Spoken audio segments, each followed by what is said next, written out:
I think I have the power to end this war. And I think it's going very well. But today I heard, oh, well, we weren't invited. Well, you've been there for 3 years. You should have ended it 3 years. You should have never started it. You could have made a deal.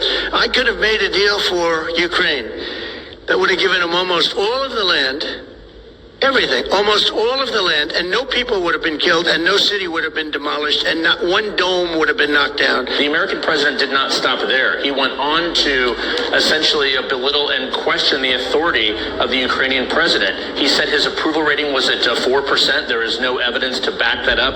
The latest poll from a couple months or so ago was right around 50%. Never mind that, he also questioned his leadership and said that there should be new elections. Now, of course, there have not been elections in Ukraine because martial law was called because of the Russia invasion. Zelensky admits that half of the money that we sent them is missing. They don't know where the money is. He said, well, we don't know where half of it is. That's great, wonderful.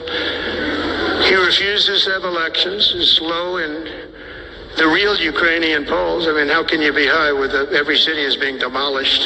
It's hard to be high. Somebody said, oh, no, his polls are good. Give me a break. Every city is being demolished. They look like a demolition site, every single one of them.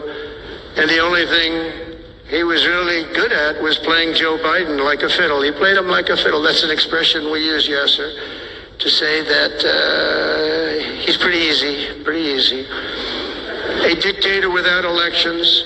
Zelensky better move fast or he's not going to have a country left. Got to move fast because that war's going in the wrong direction. In the meantime, we're successfully negotiating an end to the war with Russia, something I'll admit that only Trump is going to be able to do in the Trump administration. We're going to be able to do it.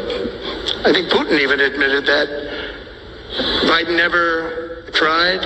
Europe has failed to bring peace, and Zelensky probably maybe he wants to keep the gravy train going. I don't know what's the problem, but he hasn't been able. He's very upset that he wasn't invited. He could have come if he wanted to, but that he wasn't invited to Saudi Arabia. But he's been working for 3 years. There's never been even meetings or phone calls to stop this war. It's a horrible thing. God damn, I hate being right all the time.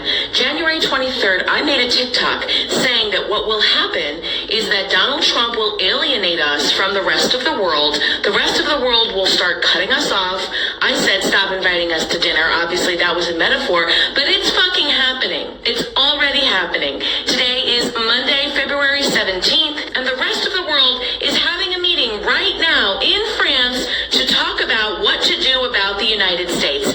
We are not invited to this meeting. We are the topic of this meeting. We are the subject. J.D. Vance got up and opened his Christo-fascist mouth to the European Union and alienated us. They do not trust us now. We are no longer allies. We are no longer friends. And he is repeating the beginnings of World War II. What happened at the beginning of World War II? Mustache Man invaded Poland. And the rest of the world basically let him have it, saying, all right, well, if you promise you stop by invading Poland and don't come after the rest of us, it's okay. We'll let you have that one. Trump is doing the same thing right now with Ukraine. He is promising to let Putin have Ukraine, just as I predicted. But the rest of the world learned their lesson. They understand you have to stop an invasion at the beginning. Europe doesn't want Ukraine to fall to Putin because they understand the domino effect. They understand what comes next. Trump is too stupid to understand what comes next. He never learned about cause and effect. Plus, he wants to kiss Putin's ass.